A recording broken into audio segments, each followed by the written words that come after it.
감사해요. 네, 감사합니다. 우리 이 시간 함께 찬양하며 나아가는 예수 우리 왕이여. 예수 우리 왕이여. 이곳에 오소서. 보좌로 주여 임하사 찬양을 받아주소서. 주님을 찬양하오니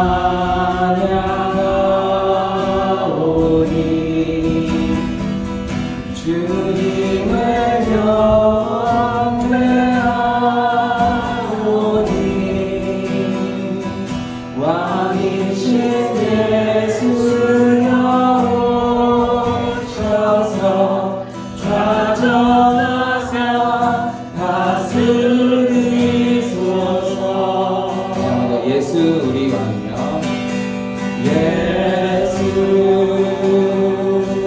우리 왕이여. 이곳에 오소서. 보좌로 주여 임하사 찬양을 받아주소서. 주님을 찬양하오니 주님을 찬양하오니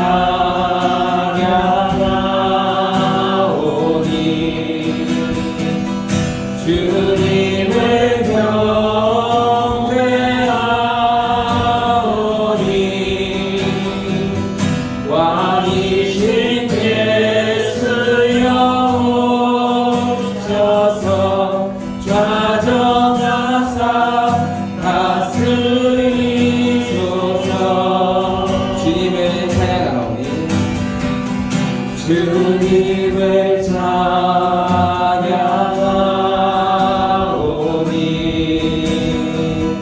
주님을 경배하오니 왕이신 예수여 오셔서 좌정하사 다스리소서.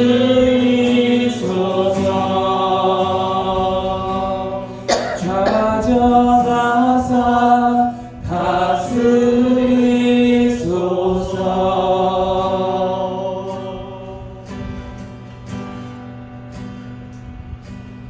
주 음성에는 참 기쁨 없도다. 날 사랑하신 주 늘 계시옵소서.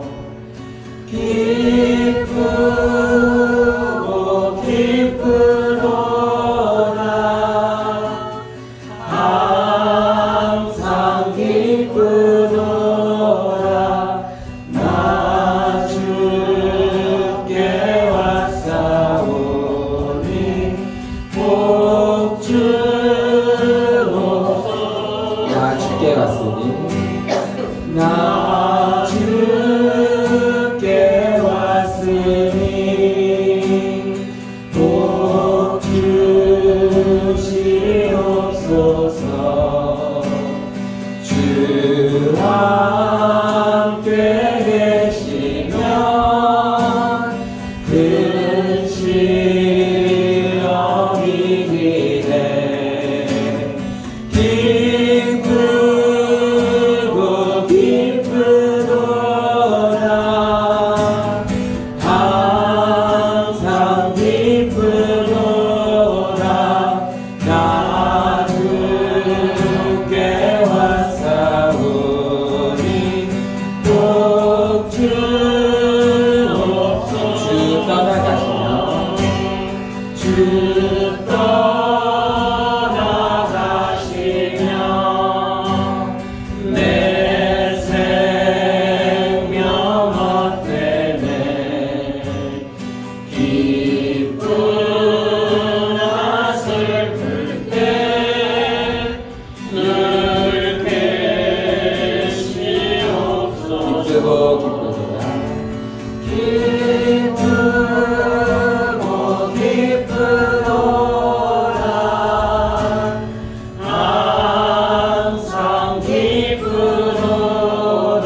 주님의 제자요, 주님의 성도된 사람들입니다. 우리 누기분들 성도님들께서 항상 그 주 음성 외에 참 기쁨 없다고 고백하며 나아가실 수 있는 그런 시간 되길 소망합니다. 이 시간 하나님 앞에 다시 한번 함께 예배를 위해서 또 기도하며 나아가겠습니다. 함께 기도하겠습니다.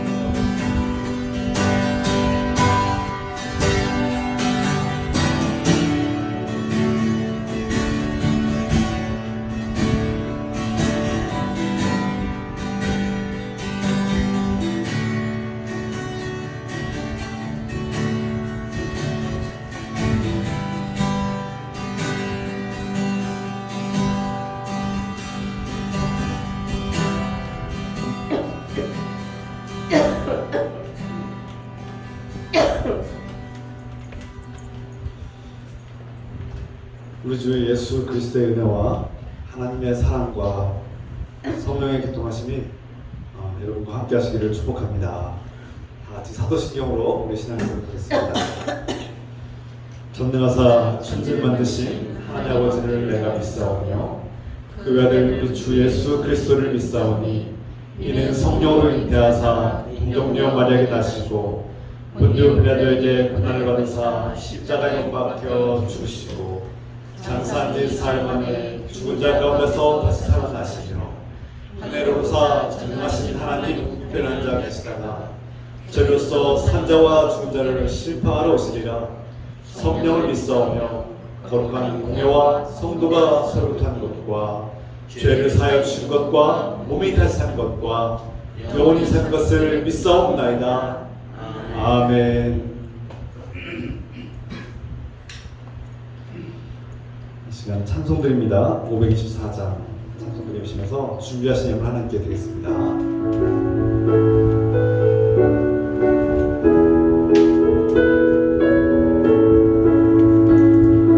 갈 길을 밝히 보이시니 주 앞에 빨리 나갑시다. 우리를 잡는 구주 예수 못 오라하시네. 죄악 벗은 우리 영혼은 기뻐 뛰며 주를 보겠네. 하늘에 계신 주 예수를 영원히 섬기리. 우리를 오라 하시는 말 기쁘게 듣고 순종하세. 구주를 믿기 지체 말고 속속히 나가세. 죄악 벗은 우리 영혼은 기뻐 뛰며 주를 보겠네. 하늘에 계신 주 예수를 영원히 섬기리. 주 오늘 여기 계시오니 나와서 주의 말씀 듣세. 듣기도 하며 생각하니 참 진리시로다. 죄악 벗은 우리 영혼은 기뻐 뛰며 주를 보겠네. 하늘에 계신 주 예수를 영원히 섬기리. 죄악 벗은 우리 영혼은 기뻐 뛰며 주를 보겠네. 하늘에 계신 주 예수를 영원히 섬기리.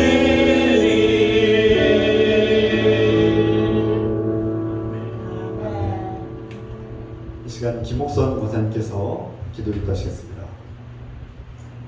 다 같이 기도드리겠습니다. 사랑하는 하나님 아버지, 우리 예배 가운데 임재하옵소서.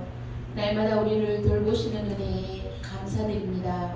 우리가 예배 가운데 주님의 음성을 듣고 주님의 사랑을 느끼며 주님의 뜻과 계획을 깨닫게 하소서.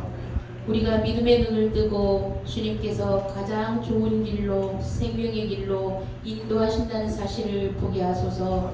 주님, 우리를 묶고 있는 쇠사슬을 끊고 해방시키시며 갇힌 영혼을 자유롭게 해주세요. 오늘도 주님께서 주시는 놀라운 생명과 회복과 사랑의 기적을 경험하게 하소서. 우리를 사랑하시는 주님의 은혜에 감사드리며 예물을 드립니다. 주님께 드리는 예물을 기쁘게 받아주시고 하나님 나라의 선한 사역에 쓰임받게 하소서.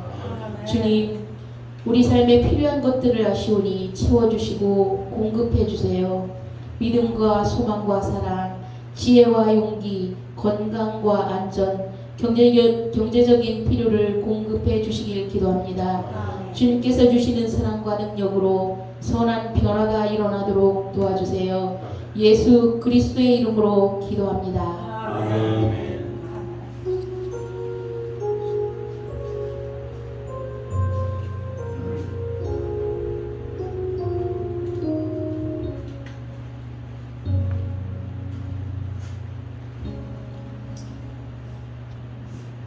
주 이름으로 환영합니다. 우리 서로 사랑의 인사를 나누겠습니다. 사랑합니다. 축복합니다.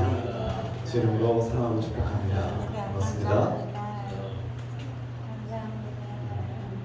오늘은 성령 강림호 11째 주일 예배 또 평화통일 주일 예배를 드립니다. 다음 주일은 성령 강림호 12째 주일 예배를 드립니다. 이 시간 우리 함께 교우 소식을 전합니다. 천통자 목사님의 시어머니께서 주중에 돌아가셔서 장례에 참여했습니다. 여러분 기도로 함께 해주시고 또 유래해 주시기 부탁드립니다. 장례 예배에 참여해주신 장례식에 함께 해주신 여러분께 감사드리고 우리 유가족들을 위해서 또 기도해 주시기 부탁드립니다. 시간 잠시 중보기도 시간 갖겠습니다. 우리 교회 공동체가 또 우리 선교사역이 주의 은혜 가운데서 열매 맺도록 하나님께서 기뻐하시는 주님의 교회가 되시도록 형제 자매들을 위해서 함께 기도하겠습니다. 사랑하는 하나님 아버지,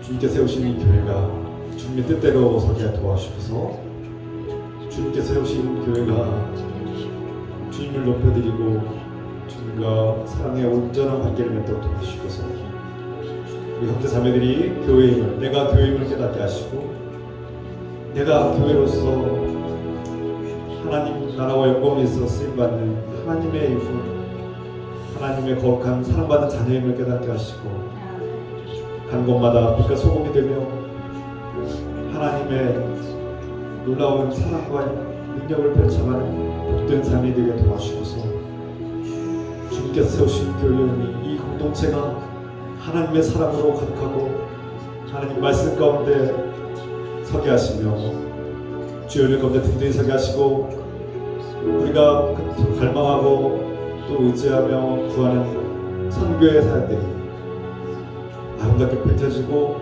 열매 맺도록 축복하시옵소서. 우리가 어떤 상황에서도 주의 복음을 증거하고 또 전파하고 선교하고 전도할 때 주님 지치지 않도록 지켜주시고 힘을 주시며 아름다운 결실 맺도록 축복하시고 많은 생명들을 주께로 인도하시도록 인도하시옵소서. 주여,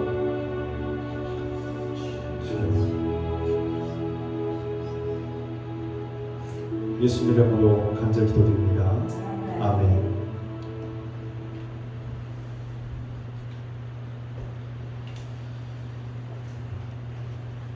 이 시간 하나님께서 우리에게 주시는 말씀 요한복음 11장 44절의 말씀입니다. 다 같이 자리에 일하셔서 하나님의 말씀 함께 읽겠습니다.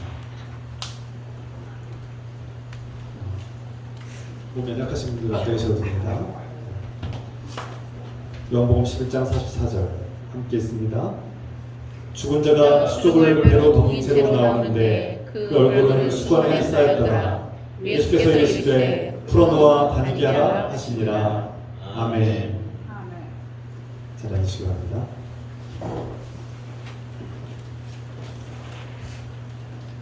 많은 사람들이 기독교에 대해서 오해하는 것이 한 가지 있는데 그 중에 하나가 기독교는 사람들을 억압하는 종교 아니냐 이런 오해를 하곤 합니다. 술도 먹지 말라, 담배도 피우지 말라, 쾌락도 누리지 말라 이런 식으로 사람들을 억압하고 자유를 빼앗는 그런 종교 아니냐 이렇게 오해를 하기도 합니다. 오해이죠.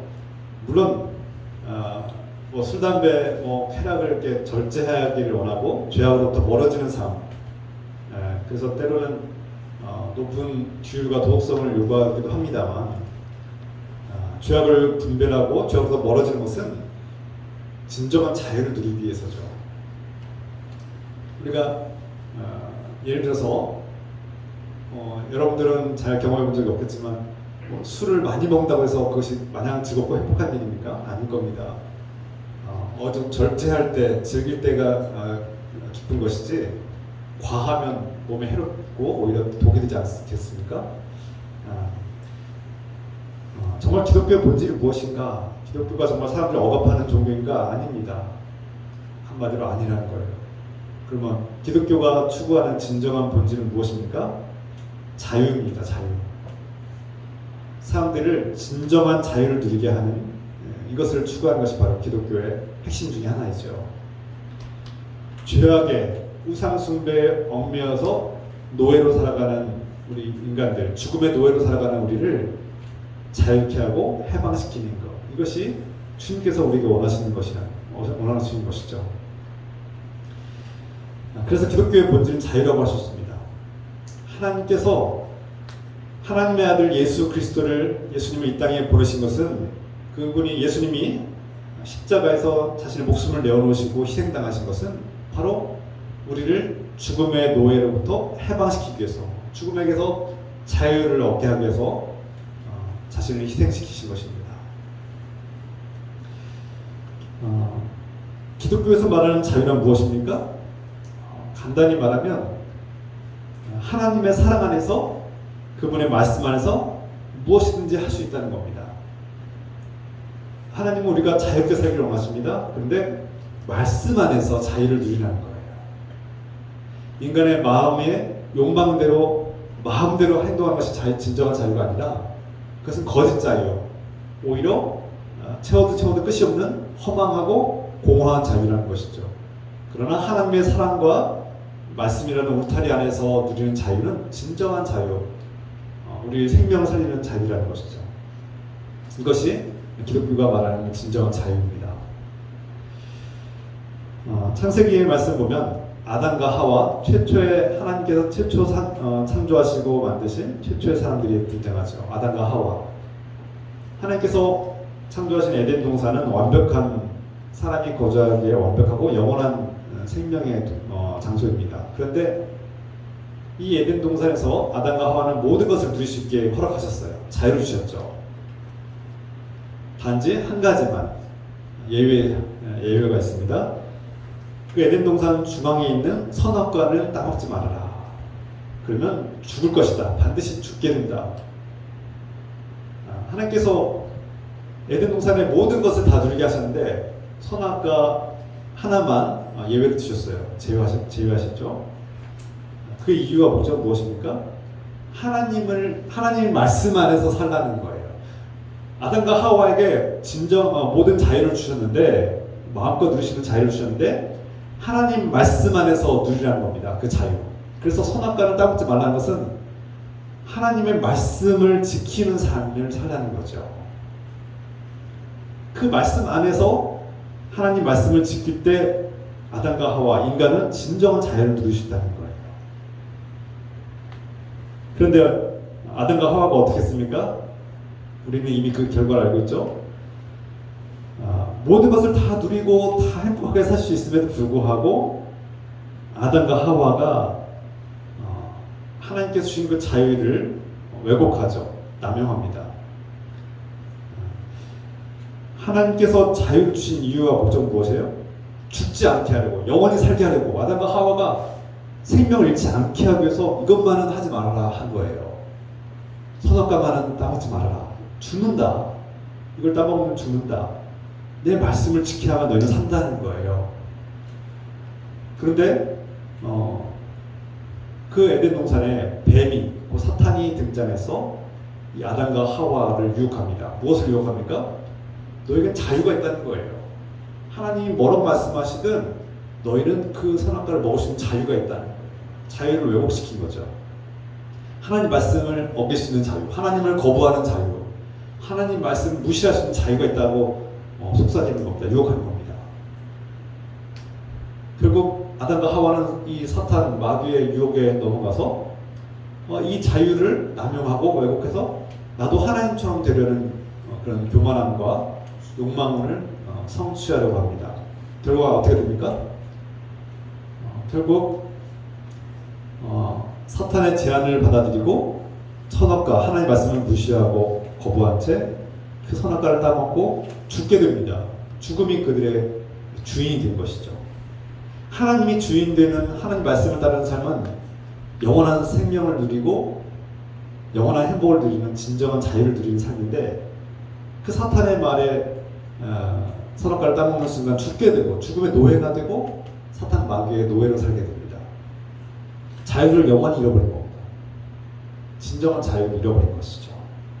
이것이 성경이 우리에게 주는 교훈이고 메시지입니다. 하나님께서 창조한 우리 인간, 사람은 하나님 말씀 안에서 살 때 비로소 진정한 자유를 누리셨다는 것을 말씀하고 있는 거예요. 하나님께서 우리에게 말씀하시고 우리에게 말씀을 통해서 우리에게 생명을 주신다는 것은 그 말씀을 지키고 따라 살 때 우리가 죽지 않는다는 것을 의미하죠. 오늘 본문에서 예수님은 하나님께서 우리를 향한 놀라운 계획을 펼치고 있다는 한 가지 사건을 보여주고 있습니다. 그것은 바로 죽은 나사로가 예수님의 말씀을 통해서 다시 일어나서 살아난다는 거예요. 이것은 그저 예수님께서 능력이 있기 때문에 능력을 과시하고자 하는 것이 아닙니다. 예수님은 죽은 나사로를 살린 이후에 다시는 이런 똑같은 일을 하지 않으셨어요.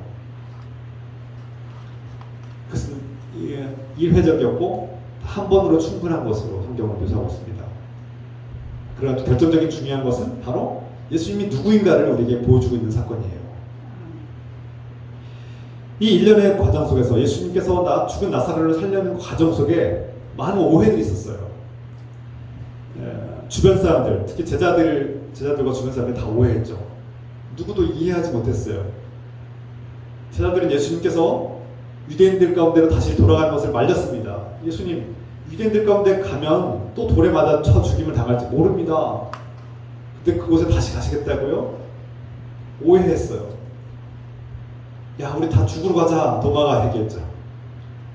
예수님의 계획과 뜻을 전혀 분별하지 못하고 있는 제자들의 모습을 봅니다. 또 나사로의 여동생들 마르다와 마리아 역시 오해했어요. 예수님께서 지금이라도 나사로를 살릴 수 있다는 것을 믿지 않았어요. 의심했어요.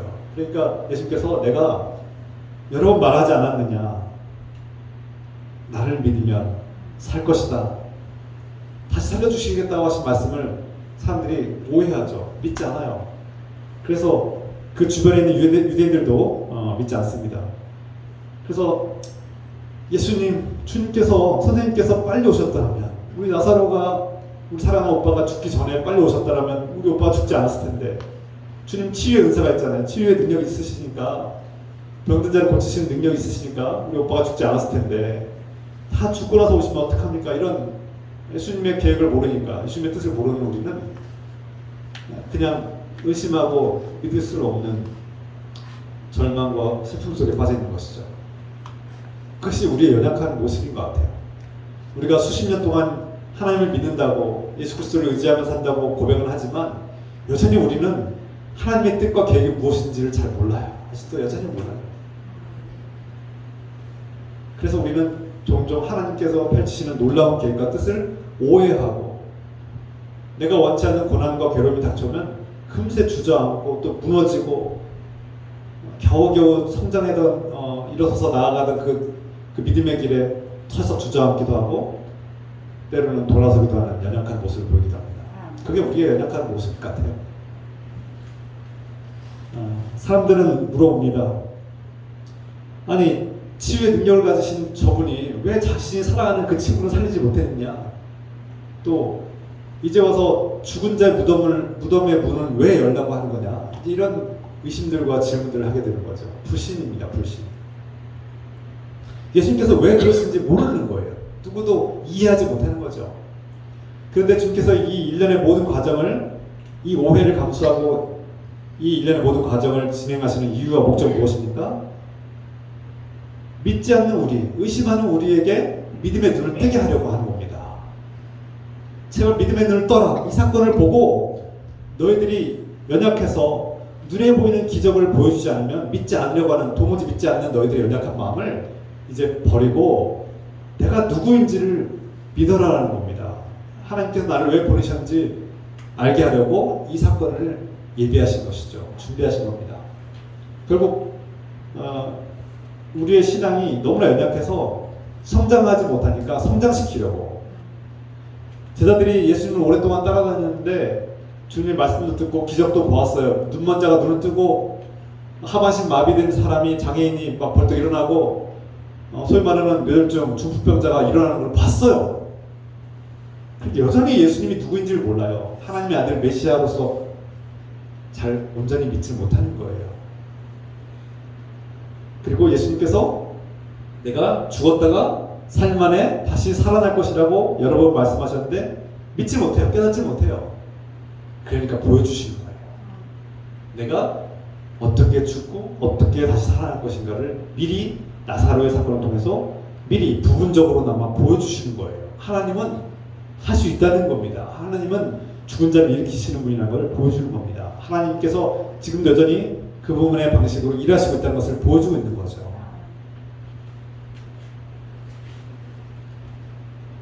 그래서 우리는 간혹 내가 이해되지 않는 상황에 처해서 고통스러울지라도 포기하지 않고 주님을 의지하고, 이 상황이 주님께서 나에게 무엇을 원하시기 때문인지, 나의 믿음을 성장시키고 훈련하기 위한 계획과 뜻인지를 분별하고 기도해야 합니다. 그래서 기도함으로써, 기도할 때 이 고통이 참 괴롭고 지금은 나에게 참 버겁지만 이 과정을 통해서 나를 주님께로 인도하시고 내 믿음의 눈을 뜨게 하시려는 하나님의 훈련의 과정이 아닌가 돌아보기로 합니다.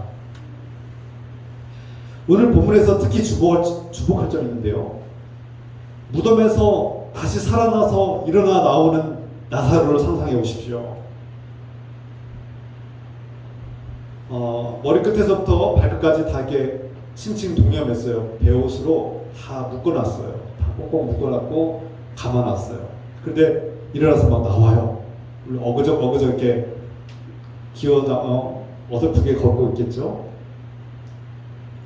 그때 예수님께서 말씀하십니다. 풀어놓아 다니게 하라. 저 묶인 것들 다 풀어놓아서 다니게 하라. 그 일은 우리가 해야 된다는 겁니다. 주님께서 직접 풀어주지 않으시고 우리가 하라고 우리에게 말씀하고 명령하고 있어요. 우리 그리스도인들이 해야 될 일이 있습니다. 주님께서 우리가 이해할 수 없는데 명령하실 때가 있어요. 가나안 혼인잔치에서 하인들에게 지시하시죠. 저 비어있는 항아리에 물을 담아라. 도무지 이해할 수 없어요. 저 술 항아리에다가 물을 담으면 안 되는데 그렇게 하라고 지시하실 때가 있어요. 그런데 그 결과가 어떻습니까?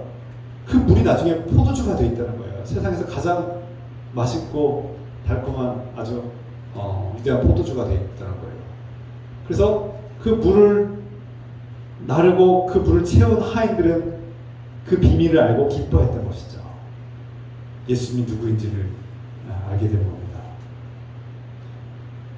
우리가 다시 살아난 자들, 죽은 영혼이 다시 살아났을 때 예수 그리스도의 말씀을 듣고 그 죽음의 절망의 무덤에서 일어나 나올 때 우리가 할 일은 그들을 꽁꽁 묶고 있는 그들의 붕대를 풀어주는 거예요. 그들이 잘못 생각하고 있는 것들, 그들이 하나님께 오해했던 것들, 그들이 성경에 대해서 오해했던 것들, 기독교에 대해서 오해했던 것들을 풀어주는 거예요. 우리가 해야 될 일입니다.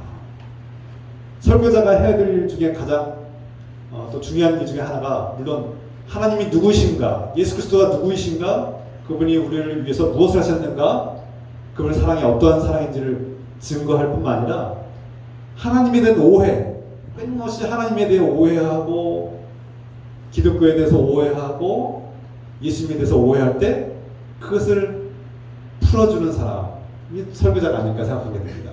그래서 저는 많은 설교자들, 특히 사도 바울뿐만 아니라 많은 위대한 설교자들은 변증가라고 불렸어요. 곧 이렇게 오해를 풀어주는 사람들이죠. 잘못된 오해를 풀어주는 사람들이 바로 변증가예요. 설교자가 아닐까 생각합니다. 여러분들도 하나님을 오해하는 사람들, 하나님을 믿지 않고 하나님을 거부하고 하나님과 관계 끊어졌다가 영적으로 죽었던 사람들이 그 무덤에서 하나님 말씀을 듣고 나올 때, 복음을 듣고 나올 때, 그 새신자들이 교회 문턱을 넘어올 때, 공동체에 들어올 때 우리가 할 일은 하나님에 대한 오해를 풀어주는 거예요. 세상이 묶어놓은, 세상에 얽매여서 세상의 방식으로 사람들을 억압하고, 사람들을 욕하고, 사람들을 차별하고, 사람들 위에 군림하던 그 무덤에서 나오게 하고, 그 세상 방식으로 꽁꽁 묶여있는 붕대와 끈들을 풀어주는 일을 우리가 해야 되는 것이죠. 물론 주님께서 하신 일인데 우리가 그 역할에 부분적으로 참여해야 된다는 것입니다. 우리 교회 새가족들이 오면 우리 교회에 대한 선입견들을 풀어줘야 돼요. 우리 교회 역사들도 이해하게끔 풀어주고, 우리 안에 있는 상처들, 우리가 과거에 받은 상처들이 있어서 오늘날 이 교회가 때로는 하나님 보시기에 부끄러운 민낯도 이해해주고 풀어줘야 되는 것이죠. 풀어줘야 돼요. 그리고 기독교가 그동안 내가 수십 년 동안 하나님 믿는다고 고백했지만 항상 교회를 욕하면서 내가 교회인 줄 모르고 살았다는 것. 내가 교회로서 교회다움을 잃고 하나님과 사랑받는 자녀로서의 정체성을 잃어버린 그런 연약함을 우리가 고백하고 인정하고 그것들을 풀어줘야 되는 것이죠. 예수님이 누구인지를 모르는 그분들에게 예수님이 누구인지를 알려줘야 돼요. 그걸 풀어줘야 되는 겁니다. 세상에 묶여 있어서 우리의 얼굴을, 우리의 눈을 가리고 있는 그 수건을 풀어줘야 돼요. 우리가 해야 될 일입니다. 여러분들을 보면서, 저와 여러분들을 보면서 우리 새가족들은 하나님이 누구신가, 예수님이 누구이신가, 기독교가 무엇인가를 배우게 될 겁니다. 우리의 가려진 천을 우리가 풀어주는 것이죠. 그것이 우리가 그리스도인으로서 해야 될 하나님의 사명이라고 할 수 있습니다. 이것이 전도이죠. 그것이 전도와 선교의 하나입니다. 하나님을 알지 못하고 예수 그리스도가 누구인지 모르는 사람들의 그 눈을 가리고 있는 수건을 풀어주는 일을 우리가 해야 된다는 것이죠. 하나님께서 저와 여러분의 이름을 부를 때 우리는 영원한 잠, 절망의 동굴에서 깨어나서 일어나게 될 것입니다. 우리가 때가 되면 마지막 순간에 영원히 잠을 들게 될 텐데 이것은 누구나 예외가 없습니다. 모든 사람이 영원한 잠을 자게 될 겁니다. 때가 되면 모든 사람은 예외 없이 반드시 죽고 그 죽음의 동굴에서 잠을 자게 될 텐데 우리 그리스도인들에게는 소망이 있어요. 바로 주님께서 내 이름을 부르실 그때를 기다리는 겁니다. 이미 우리 이름을 부르셨고 우리가 그 죽은 영혼이 일어나서 살아나왔는데 아직 완성된 것은 아니에요. 우리 하나님 나라가 완성된 것이 아니에요. 우리가 영원한 잠에 들었을 때 하나님께서 우리 이름을 부르실 그날을 우리는 기다리고 정치야 나오너라 하고 부르실 때 저는 잠에서 영원한 잠에서 깨어나서 네 주님 제가 여기 있습니다. 저를 불러주셔서 감사합니다. 주님을 찬양합니다. 사랑합니다라고 고백하면서 그 죽음의 동굴에서 벗어날 것입니다. 그때 주님을 사랑하고 주님의 제자 되는 사람들이 저를 환영하면서 저를 묶고 있는 수많은 세상의 얽매인 슬픔과 상처와 괴로움들을 풀어주고 자유를 주게 될 것입니다. 그때가 완전한 자유를 누리는 때가 될 겁니다. 이미 예수 그리스도 안에서 우리는 자유를 얻었고 예수 그리스도 안에서 이 생명의 약속을 받았는데 완성된 것은 아니에요. 주님께서 우리 이름을 부르고 그 죽음의 잠에서 영원한 잠에서 깨어날 때 우리는 완성된 자유가 완성되는 그때를 경험하게 될 겁니다.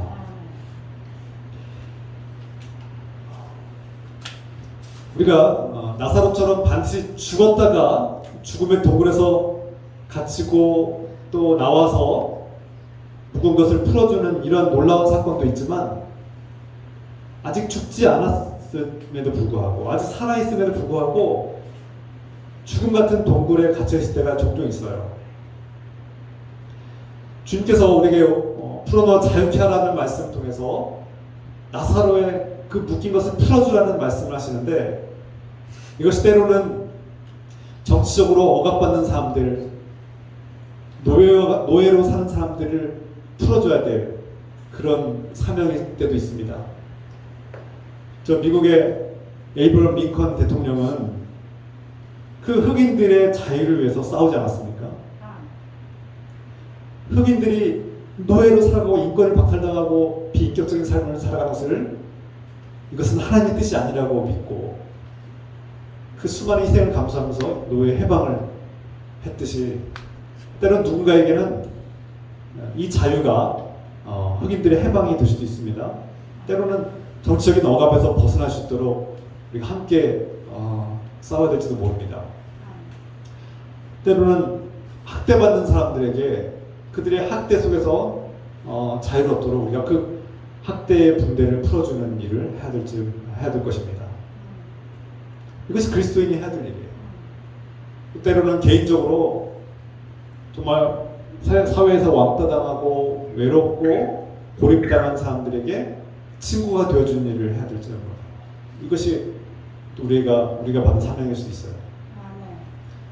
어떤 분들은 끊임없이 관계에 어려움을 당해요. 관계로부터 고통에 묶여 있어요.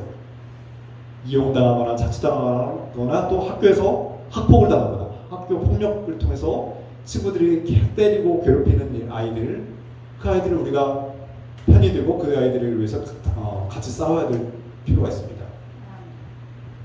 그 아이들, 학폭을 당하는, 학교 폭력을 당하고 친구들에게서 괴롭힘을 당하는 아이들은 정말 우리가 풀어줘야 될, 자유케 해야 될 우리의 사명일 수 있습니다.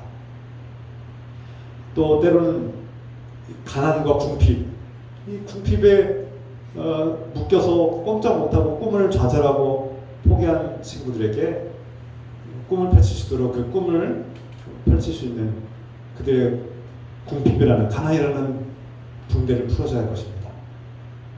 물론 우리가 그 문제를 다 해결하는 것이 아니에요. 저도 그것에 관심하고 그것을 위해서 기도하고 진실한 마음으로 함께 편이 되어주고 연합하고 연대하는 마음이 필요합니다. 우리가 이 세상의 모든 문제들을 우리 힘으로 다 해결할 수는 없죠. 그러나 적어도 그들의 편이 되어주고 그들을 응원하고 격려하고 한편이 되어주는 것이 중요한 거예요. 또 오늘날 이 환경의 오염과 자연의 위기를 경험하고 있죠. 하나님께서 창조하신 이 세계가, 이 자연환경이 썩어져가고 냄새나는 환경으로 변하고 있어요. 이것을, 이 오염이라는 붕대를 풀어줘야 되고 우리가 이를 위해서 어떻게 해야 될지를 고민해야 되고 지혜를 발휘해야 됩니다. 하나님께서는 이 오염에 갇혀있는 이 환경을 풀어주길 원하신다는 거예요. 우리 그리스도인들이 앞장서 이 환경의 문제를, 이 환경의 오염의 붕대를 풀어주길 원하신다는 거예요. 그래서 우리가 환경을 사랑하고 환경을 위해서 애쓰고 노력하는 사람들의 편이 되어주고 응원해주고 격려하고 기도하고 그들과 연대하는 것이 중요한 거예요. 성경을 보면 사마리아의 수가라는 마을에, 수가성에 사는 한 여인이 등장합니다. 이 여인은 남편이 5명이었다 이렇게 말씀하고 있어요. 성경에서 예수님께서 너는 남편이 5명이다 이렇게 말씀하자 깜짝 놀랐죠. 무슨 뜻입니까? 이 여인은 남편을 5명이나 둘 정도로 남편에게 집착하고 의지하는, 남편이 없으면 살 수 없다고 생각하는 여인이었어요. 그러니까 남편이 절대적인 존재예요. 하나님보다 더 우선순위인 존재, 절대적인 존재, 바로 뭡니까? 우상이죠, 우상.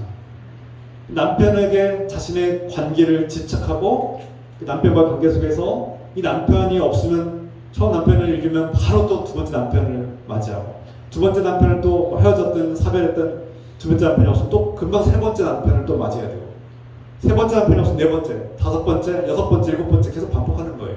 자기 인생에 없으면 안 된다고 절대적인 존재로 여기는 거예요. 우상이죠, 우상. 이 여인은 우상에게 노예가 된 상황이에요. 관계의 노예. 자신이 관계를 소유하든 아니면 관계에 종속당했던 그 관계와 애정결핍과 욕망에 사로잡힌 문제가 있는 여인인 거죠. 우상숭배의 노예가 돼 있는 거예요. 남편과 이 4번이나 이별한 것을 보면 여인이 그 관계를 통해서 계속 남편에게 집착하지만 그 결말은 어땠습니까? 결론은 행복하지 않은 거예요. 행복했으면은, 진정한 행복을 누렸으면은 그렇게 5번이나 남편을 가르치지 않았을 겁니다.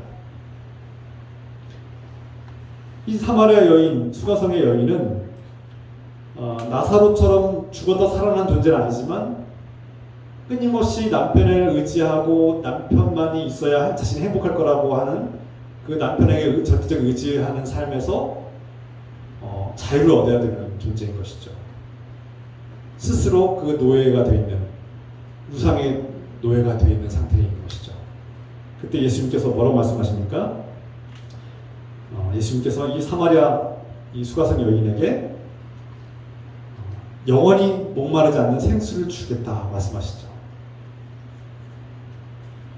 예수 그리스도를 통해서 예수님을 통해서 하나님이 자신을 사랑하는 존재라는 것을 깨닫기 시작한 거예요. 하나님께서 자신을 사랑한다고, 자신을 버리지 않았다고, 너는 하나님의 자녀라고 말씀하신 것을 들은 겁니다. 그리고 예수 그리스도를 통해서 하나님의 영원한 사랑을 받는, 끊어지지 않는 생명을 얻게 될 것이라고. 그 결과 어떻게 됩니까? 예수님과의 대화와 그 복음을 들은 이 사마리아 여인은 변화가 일어났습니다. 예수님 말씀을 들으면 변화가 일어나요. 변화가. 그러니까 주님 말씀을 들었을 때 우리 삶이 슬픔과 절망에서 일어설 수 있는 힘을 얻죠. 외로움과 고독과 괴로움 속에서 일어날 수 있는 힘을 얻게 되는 겁니다. 동굴에서 나올 수 있는 힘을 얻게 되는 겁니다. 이 여인이 변화가 되자 자신이 하나님의 사랑받는 자녀임을 깨달았어요. 그리고 남편이란 우상을 내려놓게 된 겁니다. 남편의 사랑을 받아야만 행복할 수 있다고 생각했던 절대적인 그 우상을 내려놓고 버리게 된 거죠. 진정한 자유를 얻게 된 겁니다.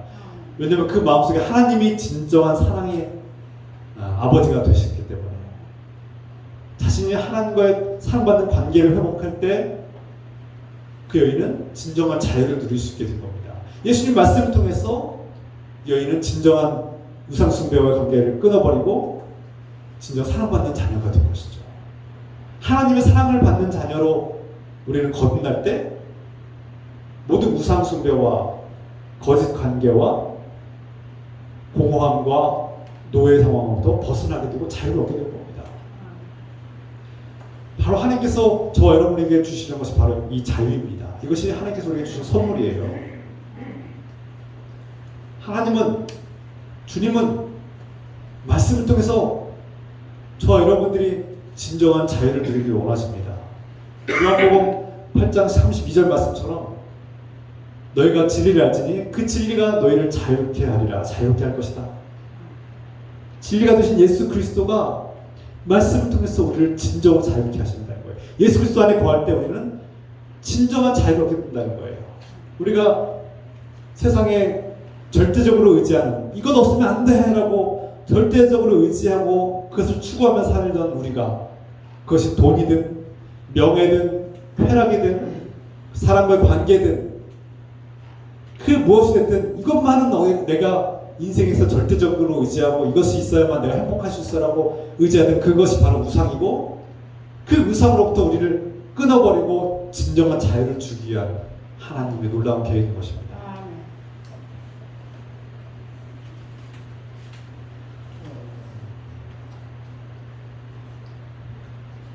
기독교가 진정으로 우리에게 주는 선물은 바로 자유의 자유. 이것이 도무지 아직도 이해가 되지 않고 받아들이지 않는 분들도 있을 겁니다. 네. 시간이 필요하죠. 하나님 말씀 한 번 듣고 변화가 일어나는 사람도 있는가 하면 오랜 세월 동안 끊임없이 반복해서 들어야 되는 분들도 있습니다.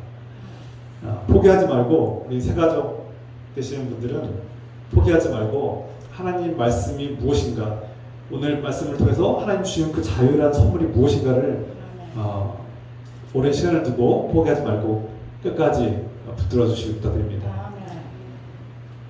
기독교가 추구하고 가르치는 진정한 자유란 우리 사람이 욕망대로 마음대로 하도록 내버려 두는 것이 아니라고 했습니다. 그것은 방종이죠. 그것은 공허한 자유, 거짓 자유입니다. 반면에 기독교가 우리 사람들을 억압하고 자유를 억누르고 금욕을 추구하는 것처럼 오해받고 있는데 그것은 오해라고 했습니다. 기독교는 그런 종교가 아니죠.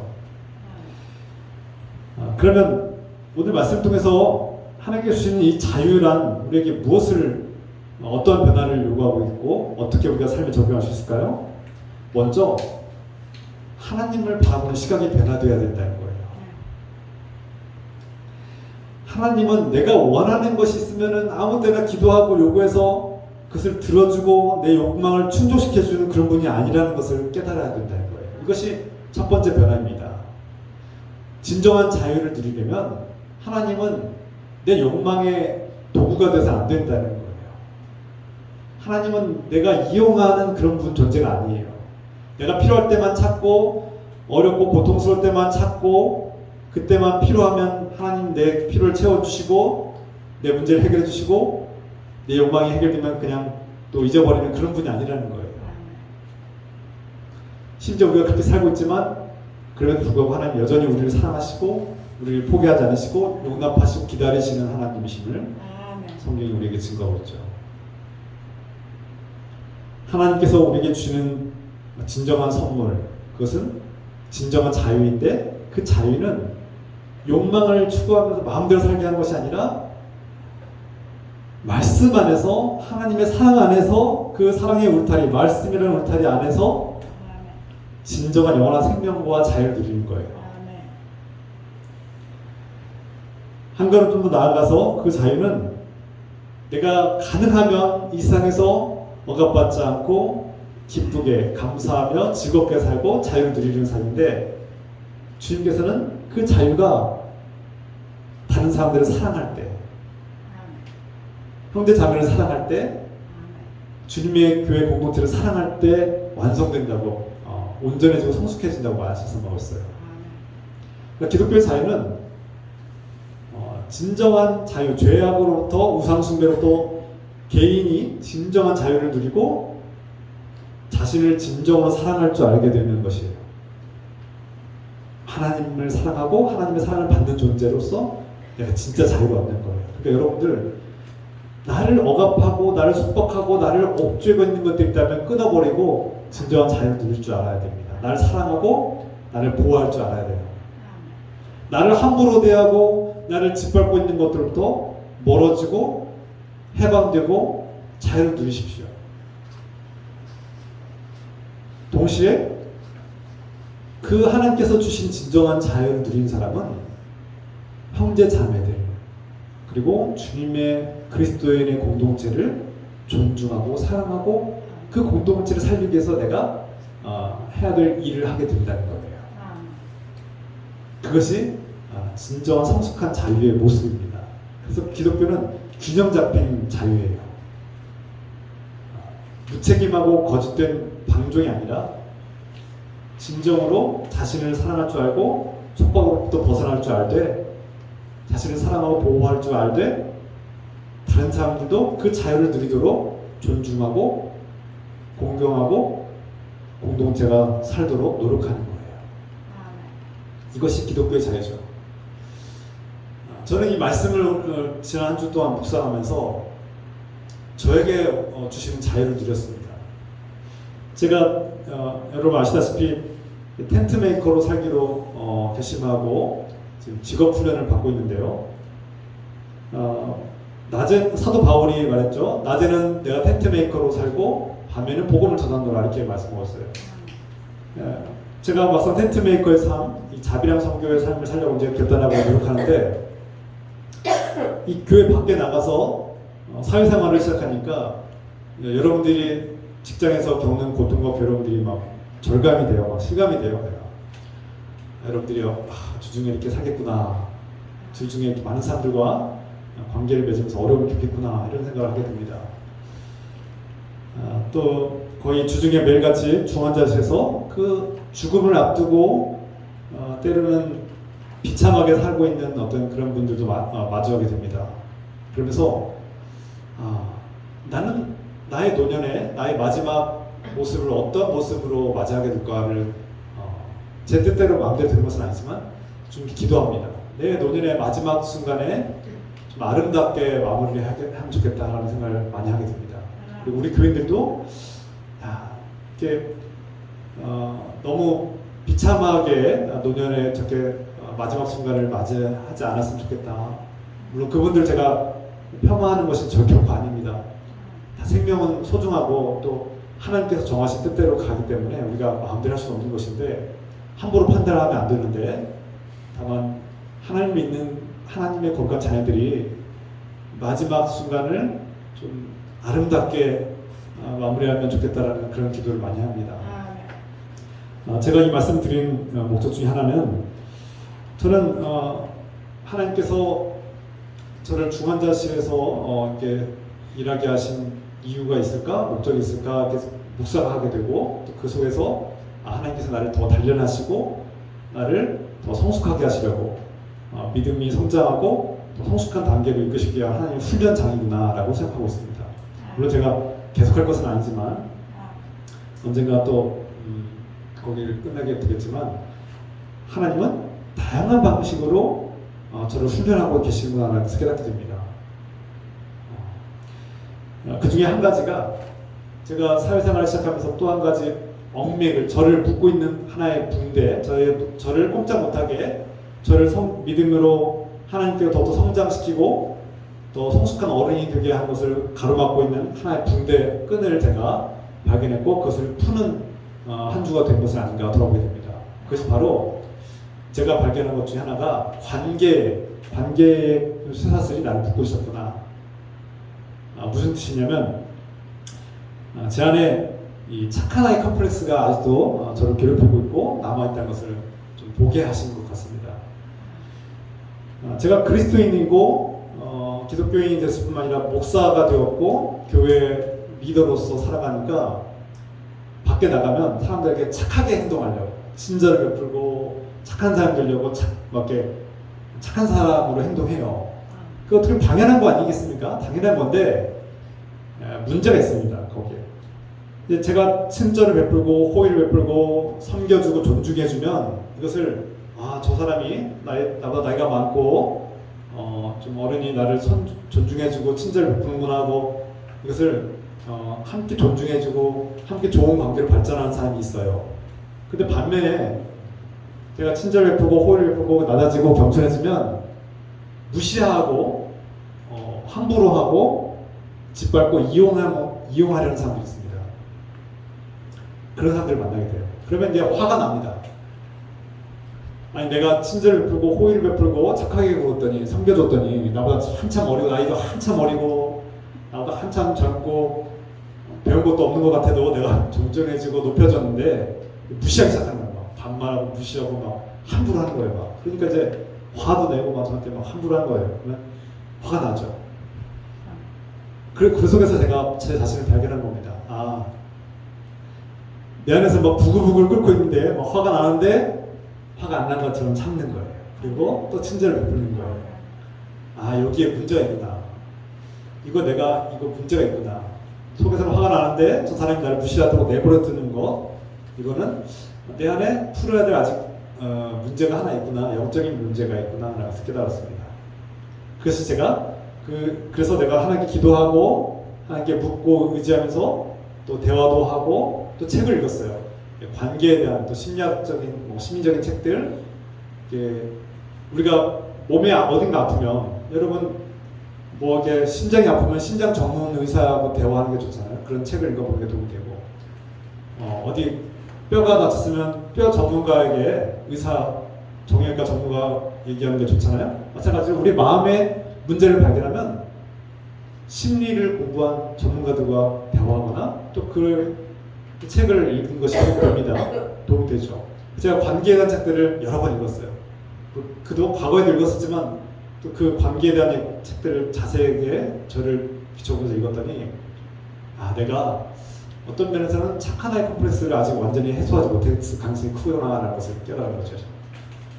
어떤 감정에 얽매여 있고 관계의 쇠사슬이 저는 성장하지 못하도록 꽁꽁 묶고 있는 거예요. 제가 자유롭게 걸어다닐 수 있도록 하나님의 은혜 가운데서 자유를 누리지 못하도록 가로막고 있는 걸 발견한 거예요. 이것을 어떻게 해결할까? 하나님께 기도하고 묻고 또 묵상하는 중에 우선 나 자신을 사랑하고 보호하는 걸 배워야 되겠구나. 그리고 이를 위해서 마음의 울타리를 단단히 세워야 되겠다. 이 바운더리를 세우고 이 튼튼한 울타리를 세울 때 하나님 말씀으로 세워야 되겠구나. 예수 그리스도 안에서 하나님의 말씀으로 단단한 울타리를 세워서 내 친절과 호의를 존중해 주는 사람들과는 선한 사랑의 관계를 또 맺되 이것을 짓밟고 무시하고 함부로 하고 나를 강탈하려고 하는 사람들, 늑대와 같은 사람들한테는 이 울타리를 더 튼튼하게 하고 때는 멀리하고 단호하게 거절해야 되겠구나 하는 것을 훈련하고 연습하고 배우고 있습니다. 물론 지나치게 폐쇄적이고 사람들과 관계 속에서 경계하고 막 요만큼도 손해보지 않으려고 막 폐쇄적으로 막 문을 꽁꽁 닫는 사람들은 사람들과의 관계 속에서 주시는 하나님의 그 놀라운 신비스러운 기쁨을 발견하기 위해서는 마음의 문을 열어야 됩니다. 우리 마음 안에 울타리가 있는데 그 울타리를 튼튼하게 해야 될 때가 있어요. 늑대가 올 때는 그 문을 막고 튼튼하게 막아죠. 그런데 반면에 하나님과의 관계 속에서 선한 관계를 맺는 형제 자매들에게는 그 문을 열어주고 서로 사랑의 교제를 나눠야죠. 그것이 건강한 관계의 신발이라고 할 수 있습니다. 여러분들은 살면서 양들과 같은 사람들을 만나기도 하지만 또 늑대와 같은 사람들을 만날 것입니다. 그리고 착하고 순진하고 호의를 베푼 사람들에게 악용하려고 하는 사람들을 만날 거예요. 여러분 그때는 여러분들을 이용하려고 하고 여러분들을 끊임없이 조종하려고 하고 여러분들을 만만해 보고 무시하고 함부로 대하는 사람들과의 관계는 단호하게 끊으십시오. 그 사람들과 가능하면 멀어지십시오. 울타리를 치고 선을 그어야 합니다. 여기는 넘어오지 말라고 경고해야 합니다. 그래서 여러분들이 이용당하지 않고 여러분들을 함부로 무시하지 않도록 보호할 줄 아는 법이 필요해야 돼요. 단호하게 대처할 줄 알아야 됩니다. 당하고 있는 것이 그리스도인의 삶은 아니에요. 제가 여러 번 말씀드렸지만 저 역시 착한 아이 컴플렉스가 있어서 당하면서도 가만히 참고 있었던 경우가 너무나 많았던 것 같아요. 이건 무례한 행동인데 나를 존중하지 않는 무례한 행동이고 나를 짓밟는 행동이고 나를 이용하려는 태도이고 행동인데도 불구하고 내가 목사니까 그리스도인이니까 참아야지. 내가 참고 내가 그냥 인내하고 넘어가야지라고 생각할 때가 너무나 많았던 것 같아요. 저에겐 이것이 감정의 붕대로 저를 꽁꽁 묶고 자유롭게 걸어다니지 못하도록 하는 저의 우상이 아닌가 돌아오게 됩니다. 착해야 된다는 그런 착한 이미지를 벗으면 안 된다는 강한 우상이 저를 얽매였고 올가맸고 제가 우상의 그 절대적인 우상을 숭배하고 있었던 것은 아닌가. 하나님께서는 그 우상을 버리라고 너의 믿음의 성장을 가로막는 그 끈을 풀라고 말씀하시는데 나는 착한 아이가 되려고 착한 사람처럼 이미지를 씌우려고 계속 마음속에서는 부글부글 끓고 화가 나면서도 안 그런 척하고 오히려 친절을 베풀고 함부로 대하는 사람을 계속 섬겨주지는 않았는가. 늑대에게 계속 강탈을 당하고 있었던 것은 아닌가. 그것은 하나님께서 원하시는 뜻이 아닌데 하나님께서 그렇게 살라고 말씀하지 않으셨는데 오히려 주님께서는 뭐라고 말씀하십니까? 너희는 늑대 속으로 던져진 어린 양과 같다고 말씀하지 않습니까? 내가 너희를 세상에 보내는데 이 세상이 늑대들로 가득한 너희들을 강탈하려고 짓밟으려고 악용하려고 하는 늑대들이 가득한 세상이라는 거예요. 이 세상에 던져지는 우리 그리스도인들의 삶의 모습이죠. 그때 너희는 울타리, 하나님의 말씀이라는 울타리 안에 거해야만 그 늑대들의 밥이 되지 않는다는 거죠. 우리는 말씀이라는 울타리 안에 거해야 합니다. 주님은 우리에게 자유라는 선물을 주셨고 우리가 늑대들에게 강탈당하는 것을 원치 않으십니다. 무조건 주는 것만이 답이 아니고 무조건 참고 인내하는 것만이 답이 아니에요. 그것은 잘못된 가르침입니다. 오히려 주님께서는 그 늑대와 같이 늑대들이 우글거리는 이 세상 속에서 우리는 비둘기같이 순결하고 뱀과 같이 지혜로워야 된다는 거예요. 무슨 뜻입니까? 더럽고 추악한 세상 속에서 그 죄로부터 멀어질 수 있는 법도 배워야 되고 자신을 보호하는 법도 배워야 되는 거예요. 제가 비둘기 설명했죠. 비둘기는 흙탕물이 튕겨내면 그 흙탕물이 다 튕겨나가죠. 자신을 보호하는 깃털과 그 방어 기제가 있습니다.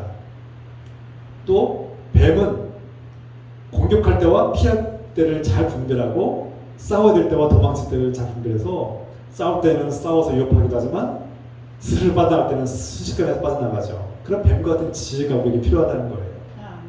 멀리할 때와 가까이 할 때를 분별하고 싸울 때와 피할 때를 분별할 줄 아는, 그래서 늑대들의 밥이 되지 않도록 지혜를 발휘하며 살아야 됩니다. 뱀과 같은 지혜를 가져야 합니다. 비둘기같이 순결하게 그 오염물로부터 자신을 보호하고 자신을 지키는 법을 알아야 된다는 것이죠. 말씀 안에서 우리의 울타리를 든든히 하되 꼭 문을 만들어야 됩니다. 그 문은 양들이 오고 갈 수 있는 문이어야 되고요. 늑대들은 그 문에 들어오지 못하도록 막아야 됩니다. 저는 관계에서 고통당하고 괴로울 때마다 주님께 기도하고 주님의 음성을 듣습니다. 네가 늑대들과 같이 너를 강탈하고 이용하고 너를 함부로 하는 자들 속에 있는데 불안에 떨지 말아라. 나는 너와 함께하고 내가 너를 지켜주는 목자가 될 것이다. 나는 여전히 너를 사랑한다. 네가 내 안에 거할 때 너는 든든한 울타리 안에 거할 것이고 그들이 너를 함부로 해치지 못할 것이라고 말씀합니다. 네가 다른 사람들의 말과 행동 때문에 마음속에 화가 나느냐? 그런데 겉으로 화를 내지 않고 그들이 여전히 순종하고 그들에게 여전히 순응하면서 사느냐? 정직하지 않다고 말씀하십니다. 화가 나면 화가 나는지, 왜 화가 났는지 얘기하고 단호하게 거절하는 걸 배우라고 우리에게 말씀합니다. 저 역시 이것을 연습하고 훈련해야 되는데요. 제가 이런 훈련을 많이 받고 있습니다. 그리고 여러분들도 당하고 사는 것이 그리스도인의 삶이 아닙니다. 물론 우리가 정말 사랑하는 형제 자매들을 참고 인내하는 필요가 있는데요. 또 용서하라고 하신 말씀대로 용서해야 되는데 조종당하거나 이용당하거나 함부로 하는 사람들을 계속 가까이 내버려 두지 말라는 거예요. 여러분의 삶을 존중하고 사랑하는 법을 배우고 자신을 보호하고 지키는 법부터 먼저 배우십시오. 그 다음에 내가 하나님의 사랑받는 자녀임을 깨닫고 이러한 자유를 누리면서 나를 올가매고 나를 억압하고 나의 성장과 나의 성숙을 방해하고 나를 꽁꽁 묶고 있던 것들로부터 자유롭게 하기를 원하시는 주님의 뜻을 우리가 깨닫시다. 주님은 저 여러분들이 진정한 자유를 누리기를 원하신다는 거예요. 그리고 우리 그리스도인들은 너 왜 이렇게 행동해? 너 왜 이렇게 너 술 먹으면 안 되지? 너 담배 피우면 안 되지? 너 왜 그렇게 행동하는가? 비난하고 그 비난의 수다스를 우리를 꽁꽁 묶는 그런 사람이 아니라 주님의 사랑으로 너는 이미 자유를 얻었어. 주님의 사랑으로 너는 이미 사랑받는 존재야. 너는 이미 존중받는 존재라고 그 묶인 붕대를 풀어주시는 사람들이 되시길 소망합니다. 그게 우리가 할 일이에요. 우리 그리스도인들은 자유를 주는 사람들, 우상숭배의 절대적인 존재, 노예로 사는 사람들의 그 붕대를 풀어주는 사람들이 됩시다. 오늘 주님께서 우리의 몸과 마음과 관계를 올가매고 믿음과 성숙의 길로 가지 못하도록 우리를 올가매고 얽매고 묶인 것들을 풀어주시기 바랍니다. 그리고 예수 그리스도 안에서 진정한 자유를 누리시기를 주님의 이름으로 축원합니다. 함께 기도합니다. 기도하겠습니다.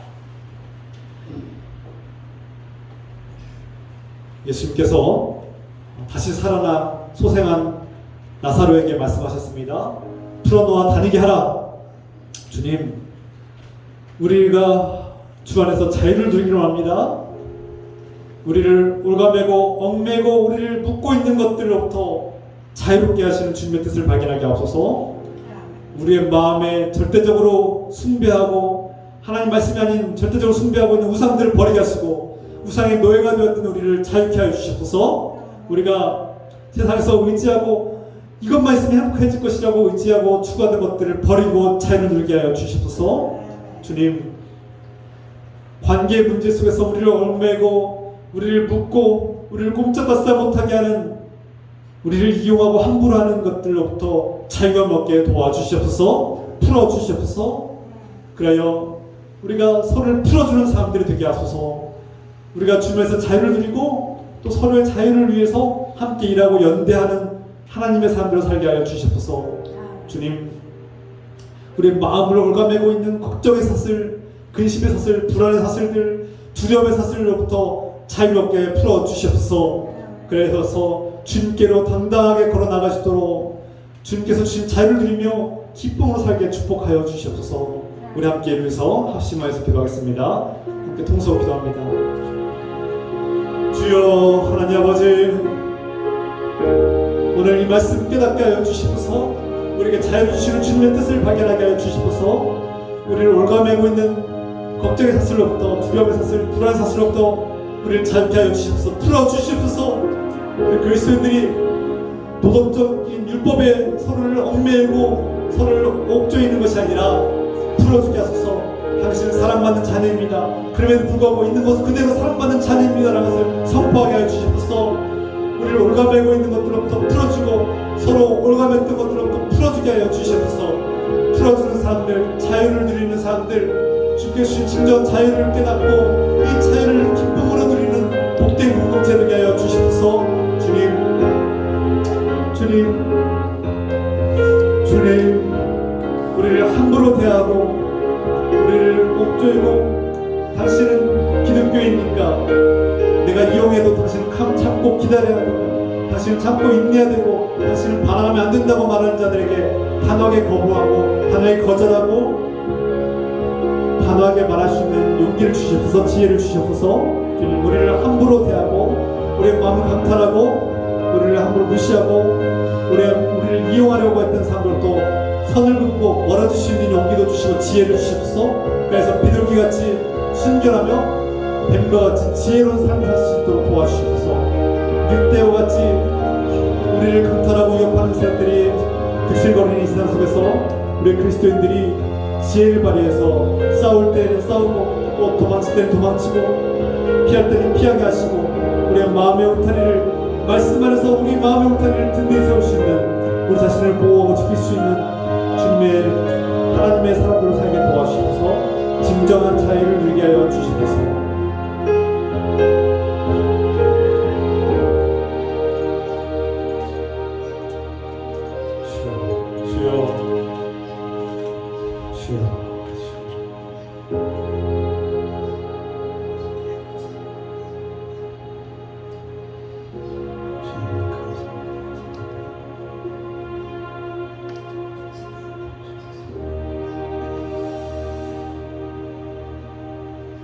사랑의 하나님 아버지,